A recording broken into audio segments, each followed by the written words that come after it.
সকল আহলুল হাদিস এবং মুসলিমদের এখানে অবস্থান যেন থাকে, এটা আমার দাবি, উদাত্ত আহ্বান। তৃতীয় কথা, এই মসজিদটা যেন 5 তলা হয়, এটা আমার একটা মানে মনোবাসনা।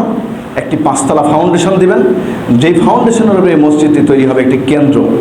আরও কয়েকটা বড় বড় আমাদের মসজিদ আছে, তার ভিতরে অন্যতম আমাদের এই রহনপুরের এই মসজিদটি, যার নিচতলাটাই অজুখানা, লাইব্রেরি বা মার্কেট যদি করেন এটা করেন, 2 তলা 3 তলা 4 তলা 5 তলা এইভাবে বড় করে একটি বড় ধরনের একটা কেন্দ্র যাতে তৈরি পাই, একটি মেন পয়েন্টে আল্লাহ তাআলা যেন কবুল করেন। সবাই বলে আল্লাহুম্মা আমিন।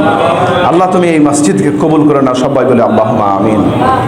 সম্মানিত মসজিদের উপস্থিতি, এই মসজিদের কাজ চলমান। আপনারা একাধিক কোরআন হাদিস আয়াত শুনেছেন।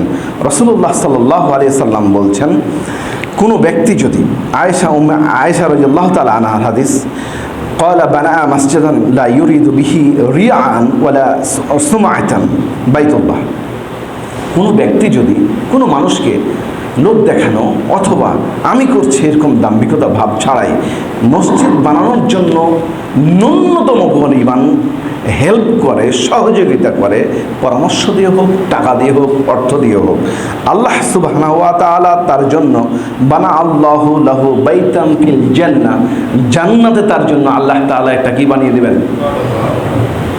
এর চাইতে আর পৃথিবীতে কোনো কিছু লাগে?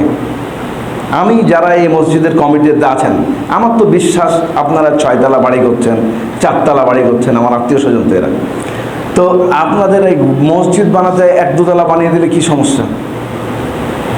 হিম্মত নেন যে আমি কি 1 তলার পুরো রড দিয়ে দেবো, আরেকজন বলেন যে আমরা 1 তলার পুরো কি সিমেন্ট বালি দিয়ে দেবো। কেন? বাড়ি যদি আমার 6 তলা হয়, তা আমি কি কাপুরুষ নাকি যে আমার মসজিদের টাকা আমাকে রাস্তায় রাস্তায় চাইতে হবে? এখানে যারা কমিটিতে আছেন, মসজিদে যারা সালাত আদায় করতে আসেন, একবারে নিঃশর্তভাবে ভাববেন যে এটা হচ্ছে একটা দ্বীনি প্রচার কেন্দ্র, দ্বীনি মসজিদ। আর এই মসজিদ কোনো ব্যক্তি কেন্দ্রিক চলবে না, এই মসজিদ কোনো নির্দিষ্ট কোনো গোষ্ঠী কেন্দ্রিক না, এটা সকল মুসলমানের, বিশেষ করে আহলুল হাদিসের হকপন্থী প্রচারের জন্য একটি কেন্দ্র তৈরি হবে। আপনারা একটি ব্যক্তিও এখানে অর্থ দেওয়া থেকে বিরত থাকবেন না। সবাই দেবেন তো ইনশাআল্লাহ?